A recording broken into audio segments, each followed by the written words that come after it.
अस्सलामुअलैकुम सामीन। 26 रमज़ानुल मुबारक और 27 मार्च है। ख़बर का उन्वान है शाहजहाँपुर में दिल दहलाने वाला वाक़या। मामला उत्तर प्रदेश के शाहजहाँपुर का है, जहां एक बाप ने पहले अपने चारों बच्चों को काट कर कत्ल कर दिया और फिर ख़ुद भी फांसी लगाकर ख़ुदकुशी कर ली। ख़बर तफसील सुनी। शाहजहाँपुर के थाना रोज़ा इलाके के गांव मानपुर चचरी में इसी गांव का रहने वाला है राजू अपने घर में था।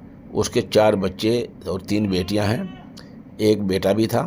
देर रात किसी वक्त राजू ने अपने 13 साल की बेटी समर्ति, 9 साल की बेटी कीर्ति, 7 साल की बेटी प्रगति और 5 साल के बेटे शर्ब को गला काटकर बेरहमी से कत्ल कर दिया। कत्ल को अंजाम देने के बाद राजू ने खुद भी फांसी लगाकर खुदकुशी कर ली। बताया जा रहा है कि उसकी घरवाली अपने मैके गई हुई थी और उसका जो घर के बुजुर्ग थे वो बाहर सोए हुए थे। सुबह जब बुजुर्ग की आँख खुली तो देखा कि सब बच्चे खून में लथपथ हैं। फिर पड़ोसी आ गए। पुलिस मामले की जांच कर रही है।